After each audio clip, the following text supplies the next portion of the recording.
मेरे उस्ताद ने उस्ताद मस्कीन अली खान साहब जिन्होंने गाना सीखा मासूम आदमी से बहुत तो ना एक कप 2 कप मैं लिया एक कप ना कितने सैड ते हो गया तो उन्होंने आदत से उन्होंने ना कप सारे इंज मतलब अकैडमी च ना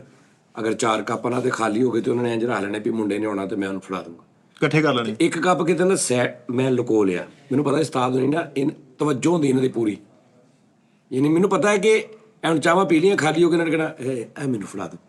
तो उन्होंने इंज रख लेने 4 खाली कप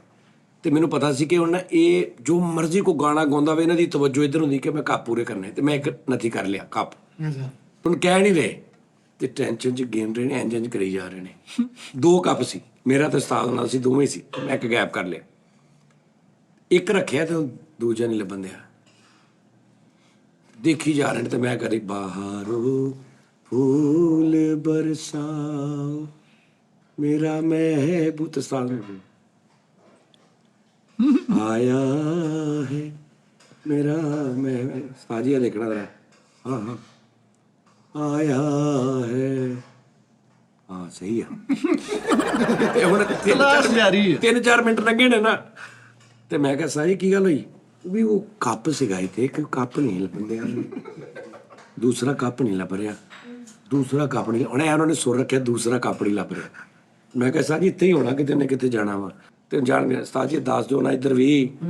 ਅਦਰ ਤੋਂ ਨਹੀਂ ਸਹੀ ਆ ਰਿਹਾ ਸੁਰ ਉਹ ਅੱਛਾ ਵੀ ਕਰ ਲੈਨੇ ਆ ਇਹਨੂੰ है किदा ओ लाली फूल की उस्ताद ने दस रहे ने ओ लाली फूल की मेहंदी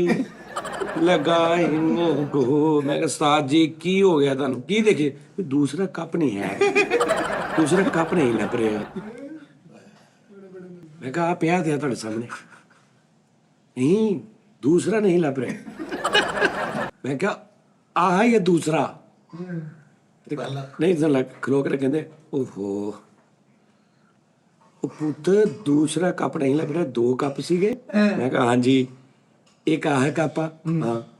एक होर सी दूसरा वो नहीं लग रहा मैं कहा वो यही आ कहते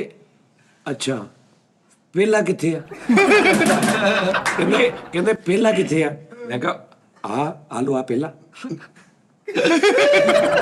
ਆਓ ਦੂਸਰਾ ਜੋ ਪੁੱਛੀ ਜਾ ਰਿਹਾ ਕਹਿੰਦੇ ਪਹਿਲਾਂ ਕਹਿੰਦੇ ਤੂੰ ਉਦੋਂ ਤਾਂ ਮੈਂ ਕਿਹਾ ਤੁਸੀਂ ਮੈਨੂੰ ਕਿਹਾ ਹੀ ਨਹੀਂ ਤੁਸੀਂ ਦੂਸਰਾ ਕਹੀ ਜਾਂਦੇ ਉਦੋਂ ਦਾ